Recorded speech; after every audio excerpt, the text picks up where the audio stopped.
أعوذ بالله من الشيطان الرجيم بسم الله الرحمن الرحيم Assalamu alaikum wa rahmatullahi wa barakatuh. You're welcome to Daybreak Islam. We'll be talking about Islam contribution to the healing system, to the medical system. As we know that Islam is a way of life, it's an all-encompassing religion. It has every aspect of human life in its precepts. It deals with the political life of man, with the economic life of man, with the social life of man.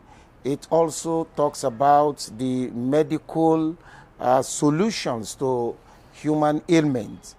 And this is well emphasized in the Quran and the prophetic traditions. In a certain verse of the Holy Quran, which is famously chanted, Allah says, "Ba'udhu billahi minash shaitanir rajim, wa nunazzilu minal Quran ma huwa shifaa'un wa rahmatun lil mu'minin." We have revealed a part of the Quran to serve as healing and mercy for the believers. The healing here, according to scholars, has to do with the healing of human illness, as well as the healing for the diseases of the heart, which is misguidance. Let's talk about the Quran as a healing for human illnesses. This one is an established thing. We have read from a number of books of our scholars, like Ibn Taymiyyah, Taqiyuddin Abul Abbas Ibn Taymiyyah, rahimahullah, who had cited the Holy Quran as one conspicuous source of human healing, especially when it comes to treating ailments. We know that some scholars have given justification for writing some verses of the Holy Quran with permissible or inks that are derived from halal. Scholars normally prefer the use of saffron. And when this is done, and which is very common in this part of the world, in Africa, it will be washed probably with zemzem or a clean water for the sick to drink.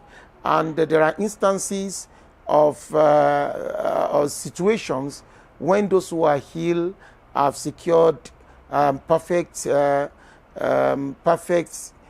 cure as a result of this approach.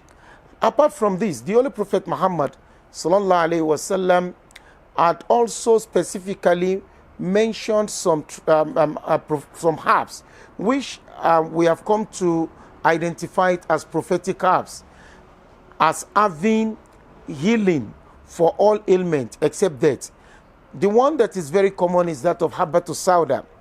Habbatus Sauda was very common in the days of the prophets, and Rasulullah had called it Habbatul Barakah because Ayman was very close, was one of the companions. She was an old woman.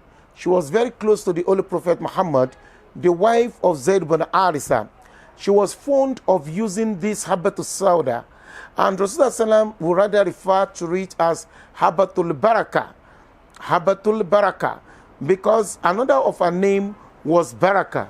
Rasulullah used to call it Habbatul Barakah, and which also incidentally connotes a blessed seed. So this Habbatul Sauda, Rasulullah said, Fi ishifa'un likulli da'in illa sam. It shall serve as healing for every ailment except Sam. The companions could not come to terms with the word term and the word Sam, and they asked him, "What is Sam, ya Rasulullah? What is Sam, O you messenger of Allah?" Then he said, "Al-Maut," which implies that in prophetic tradition, Habbatus Sauda shall serve as healing for every ailment except death, except someone who had been decreed by Allah subhanahu wa ta'ala that his time is up. Although the scholar Ibn Hajar al-Asqalani has extensively explained this particular tradition, that can Habbatus Sauda heal all ailments, can it cure all sicknesses, and it's been said that those sicknesses that are decreed by Allah to be healed shall be healed by Habatu Sauda. And the one that has been decreed to result in death, Habatu Sauda may not be able to cure this. And that is why he said, Illa al-Assam huwa al-Maut. The Assam in that prophetic traditions means death. Habatu Sauda wouldn't cure this. But this particular approach or the style of expression of the Holy Prophet Muhammad in this hadith was also used to recommend some other herbs, like the one known as Kistuli Hindi, Hindia costus. The same way Rasulullah said, it shall cure all ailments except death. The same thing applies to Senna.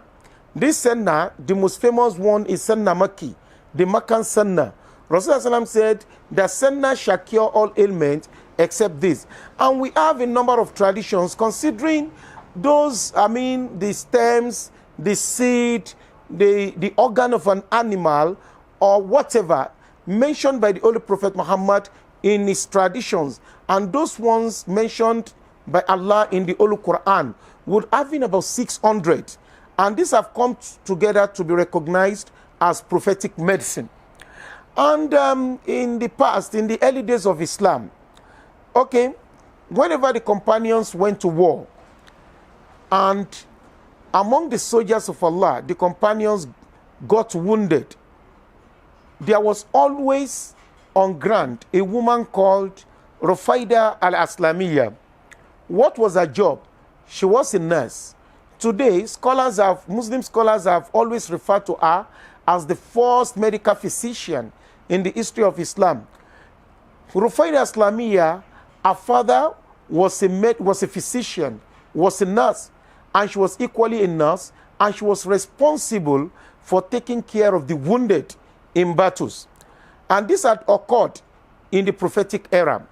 And immediately after the death of the Holy Prophet Muhammad, we have had instances when the early Muslims will be confronted by a disease, or an ailment, a sickness, and they will have to refer to a prescription of the Holy Prophet Muhammad. And this happened, if I can remember vividly, in the time of Imam Ahmad bin Hanbal. Imam Ahmad bin Hanbal was a prominent scholar, Imam Ahlus Sunnah. It happened that in his time, the king was having high problem, and the king physician, Yohana, who happened to be a Jew, could not cure it. When Imam Ahmad bin Hanbal was contacted, what did he do? He prescribed what is today known as Al-Athmad. Al-Athmad, when he prescribed it and it was applied to the eyes, then the king's eyes got cured, the king of his time. When the king's physician asked Ahmad bin Hanbal, how did you know that Al-Athmad could serve as cure for a aching eye? Then he said, it had been confirmed in a certain tradition of the Holy Prophet Muhammad that in Athmad is a cure for the eye. What was the response of the Jewish physician of the king? He said, indeed, your friend, your master, that is the Holy Prophet Muhammad, was wise. So even after his death, the companions and people of the next generation, the Tabi'un, and the people of the next generation, the Tabi'un, and the people of the generation of Imam Ahmad bin Hanbal and others, they were still used to applying those herbs that were prescribed by the Holy Prophet Muhammad for healing. And we have in the history of Islam scientists. We have a number of scientists who were devoted to medical practices. Islam wouldn't forget in a hurry the contribution of Imam al-Baruni, of Ibn Sina, of Imam Razi, of Imam Zaharawi. All of these had a lot of contributions. There were some of them that did a lot of research on optical science, and they brought a lot of inventions, medical inventions, on how to take care of the eyes. If you read Al-Qanun fi Tib of Ibn Sina, Al-Qanun fi Tib, the medical canon of Ibn Sina, he explained even to the extent of the best way of doing surgery. Surgery was first done in Muslim community of the past. So all of this implies that Islam has contributed immensely to medical science, and this had continued even until the present day. There is what is known as Unani Medicine. What is Unani Medicine? Unani Medicine is a kind of medicine which evolved from the Islamic medicine of the past, combined with Greek medicine, which was taken, from part of the Greek philosophy. That is what is known as Unani Medicine. And today, this is studied around the world, especially around the Indo-Pakistani region, as part of Islamic medicine, or what is known as prophetic medicine. Unani Medicine takes care of the soul, because the Islamic way of healing, the Islamic healing system, does not only manage the physiology of man. No, that's not what. If you come to a Muslim physician, I'm not talking about a Muslim physician who trains in Orthodox medicine. I'm talking about a certified, trained, prophetic medicine practitioner. When you come to him, he is not limited to treating your anatomy, what is wrong, this disorder in your physiology, but it's also going to look into what is wrong with your spirituality, the spiritual essence. Maybe there is what we known as spiritual dislocation in you, because all of these, they interconnect. The psyche of man, his spirituality, and his physiology. All of these are what are expected to be treated by Islamic medicine. And a trained Muslim physician is out to look into how the physiological disorder in you, maybe you are having a stomach ache, or perhaps you are having headache, or perhaps you are having a dislocation in any part of your physiology. He wants to know how that has affected your psyche. It is because the Orthodox medicine, in Orthodox medicine, for example, when a psychological problem is being attended to, they leave out the physiological area. When the physiological area is being attended to, they leave out the psychological area. And they do not believe that any one of these could affect the spirituality of man. Then, when they find it difficult, because they are handling one aspect of man, leaving others without attending to it, sometimes they find themselves in trouble, and they find it difficult to actually locate what is wrong with their patient. Then what do they resort to? They resort to what is known as placebo. That, okay, let's just give him a kind of concoction, a drug concoction, in Orthodox medicine. Let's give him, and so that perhaps when he believes that is getting a cure, or is expecting a cure from this, maybe that will give him a psychological relief, and in essence is going to help resolve his physiological disorder. That's not his case. In Islamic medicine, we do not know anything as placebo. Placebo is a full deception. Placebo is nothing but deception. What we do in Islamic medicine is that when you are tending to a disorder, a physiological disorder in your patient, you should also be conscious of the fact that this may have probably impacted negatively on his psyche. You are at the same time, therefore, taking care of his psychological well-being. And also, a physiological problem may arise as a result of the weakness in his spiritual essence.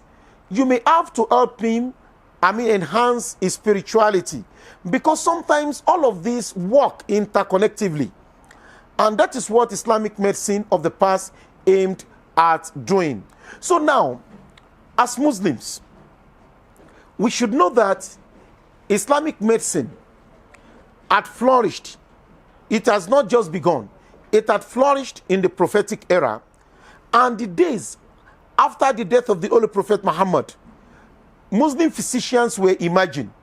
Az-Zahrawi, Ibn Sina, and we have Ibn Sina, we have Az-Zahrawi, we even have Imam Ibn Qayyim, one of the students of Ibn Taymiyyah, he had a book called Tib Nabawi, in which he had documented a lot of healing systems, those things that can be employed for healing.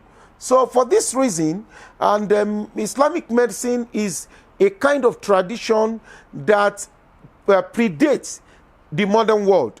And the modern world has learned a lot of things from that direction. Like, for example, I was talking about the Qanun fi Tib. Al-Qanun fi Tib of Ibn Sina has really assisted this system. That is one.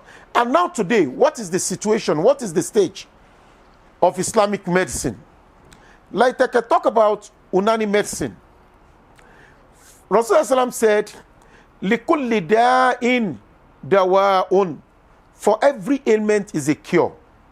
Yes, this is just the absolute truth. For every ailment is a cure. And in another tradition, he said, alimahu man alimahu, jahilahu man jahilahu.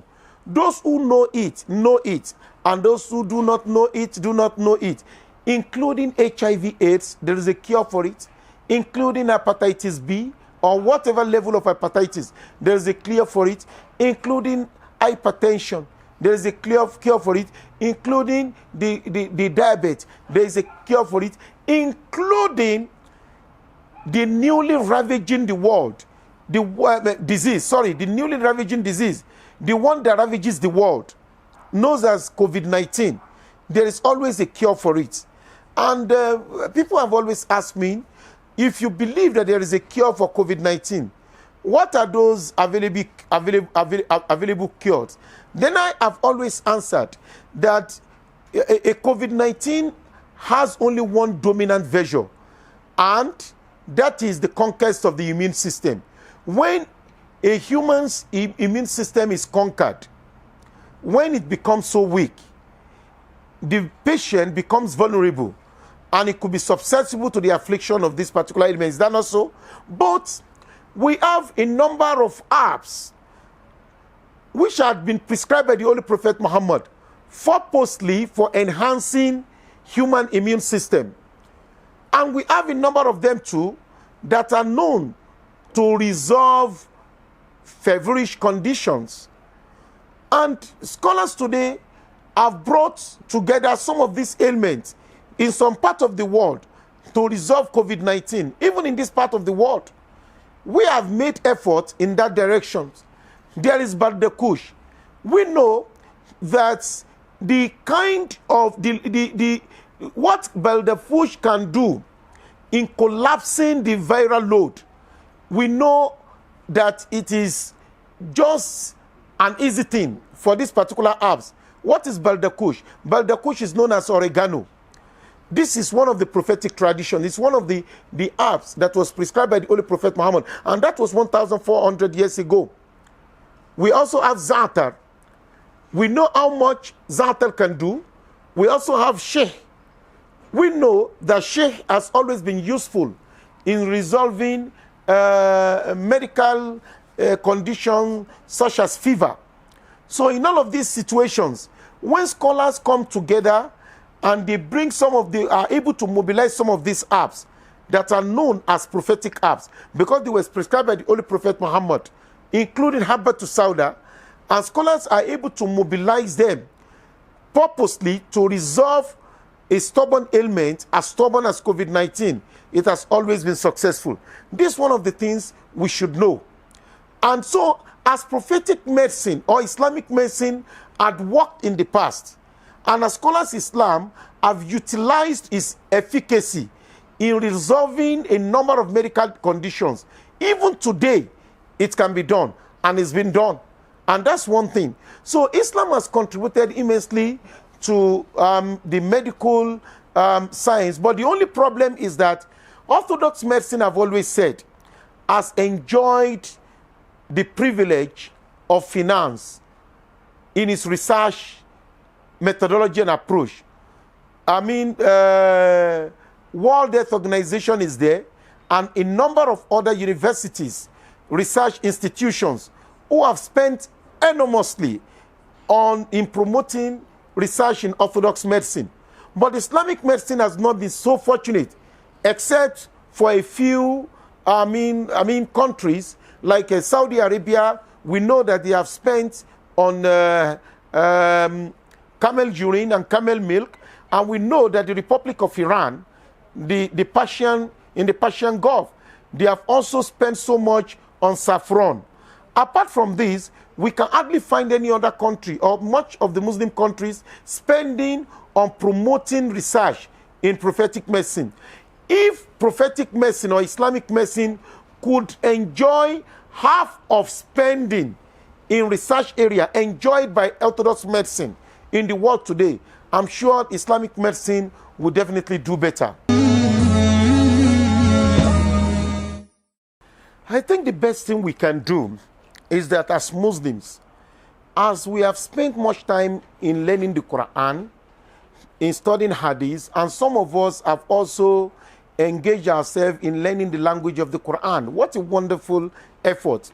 We can also take some steps in learning some of these areas of Islamic medicine. Like hijama, for example, cupping therapy is part of the prophetic medicine. Cupping therapy, ever before it was standardized in Chinese culture, Rasulullah had given a categorical prescription to it. So this one, we can learn it and we can practice it at home. It's an Islamic health system. Also, herbs. That's another wonderful thing we can learn. We have, like I said earlier, more than 600 herbs mentioned in the Quran and Hadith. We can find time to learn them.